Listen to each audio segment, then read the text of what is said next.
চীনের পূর্বাঞ্চলে একটি আতশবাজি কারখানায় ভয়াবহ বিস্ফোরণে অন্তত ৮ জনের প্রাণহানি হয়েছে। ঘটনায় আরও ২ জন আহত হয়েছেন।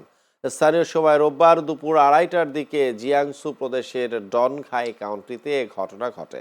জানা গেছে এক বা একাধিক গ্রামবাসী একটি দোকানের খুব কাছেই আতশবাজি ফোটায়। মিসাইল আকৃতির ওই আতশবাজি পার্শ্ববর্তী দোকানে গিয়ে পড়ে। সেই দোকানেও আতশবাজি বিক্রি করা হচ্ছিল। দোকানে রাখা আতশবাজিগুলো ওই ভুল করে ফোটানো আতশবাজির সংস্পর্শে এসে বিস্ফোরিত হয়। খবর পেয়ে দ্রুত ঘটনাস্থলে গিয়ে উদ্ধার অভিযান শুরু করে কর্তৃপক্ষ।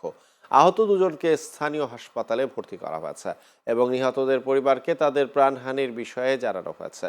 চীনের জরুরি ব্যবস্থাপনা মন্ত্রণালয় অনিরাপদভাবে আতশবাজি পরীক্ষা চালানো বা দোকানের বাইরে ধূমপান না করার জন্য নাগরিকদের সতর্ক বার্তা দিয়েছে। একই সঙ্গে দেশের সব আতশবাজি উৎপাদনকারী প্রতিষ্ঠানে পূর্ণ নিরাপত্তা যাচাই করার নির্দেশনাও দেওয়া হয়েছে।